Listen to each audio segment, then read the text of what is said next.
Hello. 2019 is coming to an end, and you know what? We really need some music. It's too quiet in here. Perfect. Okay. Hello. 2019 is actually, you know what? We always use this music. How about something a bit different? Put some classical on. That is even better. All right. Hello. 2019 is coming to an end, and as I'm sure all of you know, it has been an amazing year for gaming. And oh, trust me, I am aware, because today I present to you my top 5 games of 2019. Now I'm going to enact a rule this year, and this is less for this year's list and more for next year's list, and that's whenever I do these every year, I'm going to allow myself to include games that came out the previous year that I only played that year. So, for example, if I had actually played it, which I didn't this year, but if I had played Death Stranding, that wouldn't count for next year's list. But since I haven't played Death Stranding this year, next year, if I decide to play Death Stranding and I like it, I can put it on next year's list. But I think that's enough rambling for me. If you want to watch last year's list, which I don't really recommend, you can. I'll probably link it at the end of the video. And if you want to watch my list of the top 10 games of all time, which I really don't recommend because that's 2 years old, you can look it up, I guess, but I will also include an updated list of my top 10 games of all time at the end of this video. But I think that's enough rambling for me. Shall we get started? Number 5.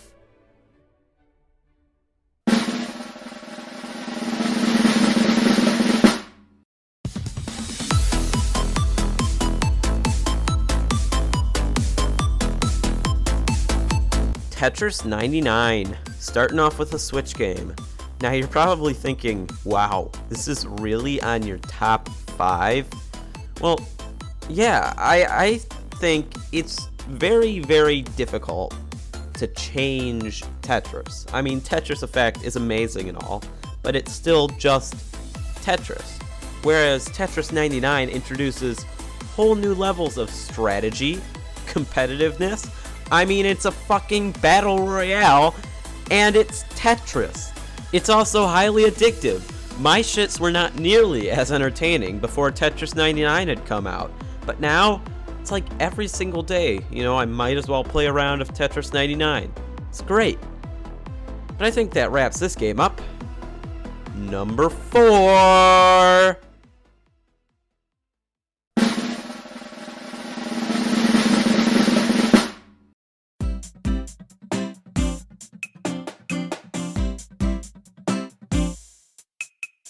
Super Mario Maker 2. Another Switch game. Yeah, I was surprised too that this made it on the list, and when you really look into it, it kind of makes sense. I never played the original Super Mario Maker because I never owned a Wii U, because fuck the Wii U, but Super Mario Maker 2, it really improves a lot on the original Mario Maker. I mean, look at it. It has a whole new campaign, single-player campaign. It has a whole new play style, and they're still pumping out updates. I mean, the Link Sword update, or whatever it's called, just recently came out, and I honestly think that says something. That is it for this game. And now, number 3.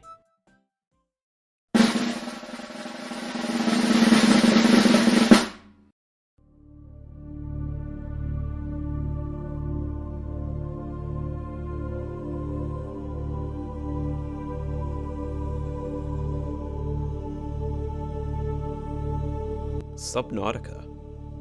Now, I don't usually play horror games, and, well, I didn't go into Subnautica thinking it was a horror game. But, oh god, trust me, it is. Now, Subnautica did come out last year, but like I said before, I have a rule. I'm allowed to use games from the previous year. And, honestly, Subnautica is unlike anything else. I got it really, really early into development. I mean, I remember the Terraformer, and now it's come so far. There's so many areas of the game that I haven't even begun to explore. And if you want to watch me do that for the first time, you can just head over to my live stream channel. But it really is something amazing, and it's unlike any other game, so I highly suggest you go play it. But I think that settles this one. How about number 2?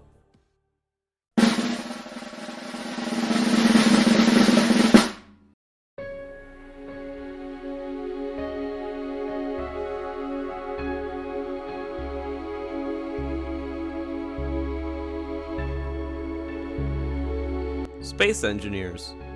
Now, some of you guys might be surprised that it even came out this year. Well, it did. It finally hit 1.0, and it's been coming out for a while. And similar to Subnautica, I got this game really, really early on in development. I believe it's the second game I ever bought on Steam. Would have been back in 2014, I think. But similar to Subnautica, it's come a long way. One of my favorite things to do in Space Engineers that I don't even think was really intended was to automate things, to build these huge factories and structures. There's not necessarily exploration in Space Engineers, but there's the feeling of you're settling in a harsh environment or in an unknown place. Sure, things might not necessarily be attacking you, but you have to go out there and get those materials. You want to build a huge ship or a huge factory or God knows what.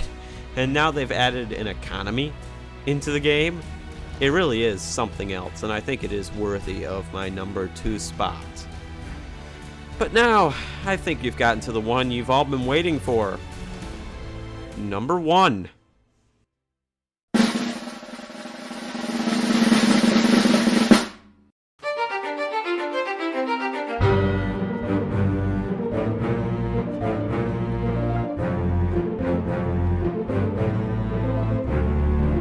The return of the Obra Dinn. One of the most amazing games I have ever played. There is no way for me to emphasize how much of a jump there is from Space Engineers to the return of the Obra Dinn. I think if I put this on any of my previous lists, it would have been at the top or close to it, because it is genuinely an amazing game. I recommend it to everyone. The Return of the Obra Dinn is the only game where I thought to myself, I feel like I should be taking notes. Because it's unlike anything else. It's another game by Lucas Pope, the creator of Papers, Please. Papers, Please being perfect. There are 3 games I consider to be perfect: Papers, Please, Portal, and The Return of the Obra Dinn. It's one of those games. The music is phenomenal. It's beautiful. The story is pretty good, but the actual gameplay, it's new, it's interesting, and it's one of those things that you've been looking for your entire life, but you don't realize it until you actually try it out. Go play The Return of the Obra Dinn, please. Also, yes, this came out last year. I could use my rule from earlier, but my other excuse is I played it on the Nintendo Switch, and that version did come out this year. So there. But I think we've reached the time where we're going to go up to my top 10 favorite games of all time. Now, I'm just going to speed through this, maybe with a sentence describing each game. The list hasn't changed since last year. I know, even with the Obra Dinn. The Obra Dinn is perfect, but it's not like my favorite game or anything. It's just the game I always recommend to every single person I meet because it's unlike anything else. But here we go. Quick run through, top 10 of my favorite games of all time.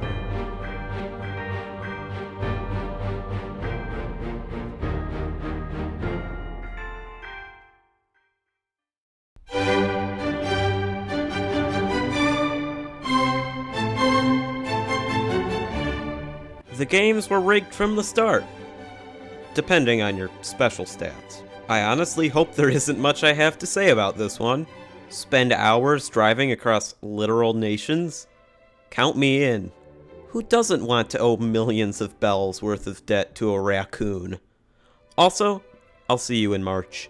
One of the best single players of the decade. And one of the worst multiplayers of the decade. Okay, the traffic is being backed up in the entrance to the financial district because of all the trucks that are driving through the financial district to get to the docks. Maybe if I just add a tunnel, I could... Oh shit, is that a meteor heading towards my power plant? Susu, Faruki Durb, Inchiwala Luon, Dabalo, Mateo Doi, Halawana Tupu. If you remember Papa Akachala, you deserve a veteran's discount. Rockstar managed to write one of the best stories and arguably the best characters in gaming, but they have yet to understand that players don't want to be forced to play missions the exact same way every time. Fallout never changes, except when Bethesda makes a multiplayer.